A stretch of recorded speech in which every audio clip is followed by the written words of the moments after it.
Welcome to my channel, The Essentials of Managing. You're watching this, so I assume that you want to become an effective manager. Whether you're new to management or simply wish to improve your management skills. Either way, this channel will hopefully provide guidance and tips that you can apply in your daily routines.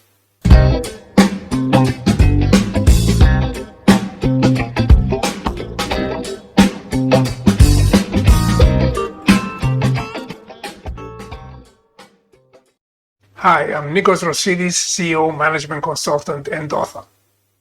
This channel is devoted to raising your managerial competence, and each episode covers a core skill or competency. Managing well was never easy, but now it is harder than it has ever been. The fast-changing and uncertain times we live in create pressures and shifting priorities that are increasingly difficult to juggle. This makes our times different today from those of previous generations when the pace of change was slower, and therefore more manageable.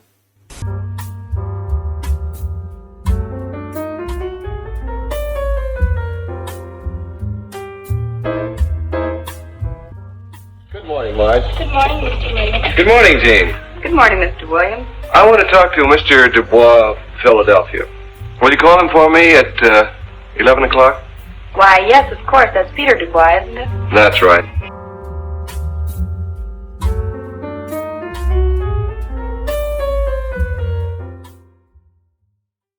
We have moved on from the days when our secretaries opened our correspondence, when we used to handwrite the responses before she posted them in the mail. Those were relatively leisurely times before the advent of email, teleconferencing, social media, and big data that now consumes so much of our time. In fact, the average manager deals with 150 to 200 emails per day, in addition to phone calls, meetings, or whatever else is on our plate. Packed schedules are the order of the day, and it can get overwhelming.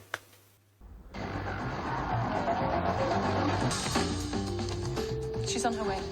Tell everyone.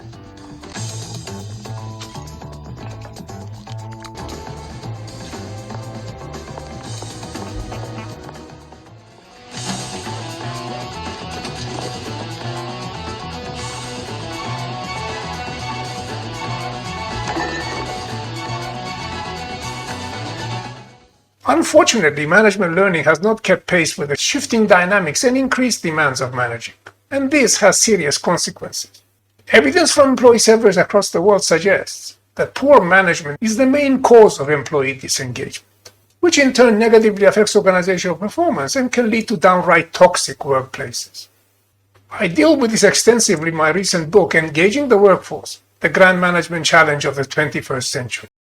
It does not take a genius to conclude that disgruntled employees are not very productive, or that they are negatively affecting their co-workers. Unfortunately, dysfunctional or downright toxic workplaces are not uncommon. Michael, the incompetent yet likable protagonist in the office, may be an exaggerated caricature, but in fact resembles many managers in real life. And that is scary. Who here has been the butt of a joke that has gone too far? Phyllis. Michael, you make fun of us every day. Yeah, every single day. You never said anything. We have, countless times. So raising the level of managerial competence is hugely important to organizations, but it has ramifications well beyond business, affecting both our well-being and self-esteem. Just think about work and what it means in today's world. Think about its significance to social circles, our family, the vital role it plays in our lives. Not just as a source of sustenance, but because it defines who we are and how we feel about ourselves. We haven't been introduced. Dr. Eric Gabelhauser. Mary Cooper, Sheldon's mom. Please. Sheldon, shouldn't you be working?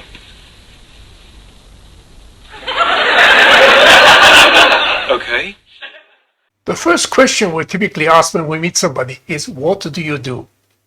For many of us, the job we hold is a source of pride and status. Whether we like it or not, it defines our very identity. And if we are in management, the skills with which we manage others deeply affects their lives, as well as, of course, ours. It can make people flourish or ruin careers. So it is in light of this glaring gap in management learning that I decided to launch this channel earlier this year, in the belief that I can add some value. I've been managing firms of all types, from international corporations to startups, for more than 30 years. And I've made a good living from what has been a very fulfilling career. As I become older, this is my way of giving something back. At present, in addition to my boardroom duties and running my management consulting firm, I co-own 2 international companies headquartered in London. I'm also the CEO of an incubator at the Cyprus Institute that supports and coaches academic spin-off founders on their entrepreneurial journey. The aim being to turn their science and technology-based innovations into successful products and services. On the side, I write books and articles on management, innovation, and business more generally. My most recent book on workforce engagement deals with what I regard as the most critical challenge facing managers today. So the aim of this channel is to share managerial routines, experiences, and skills through short and long-form episodes that focus on one specific topic at a time. Where relevant, I shall be drawing insights from my books, articles, or workshops. And feel free to leave a message below if you have any questions or comments. So long for now, and I hope you get value out of my video series.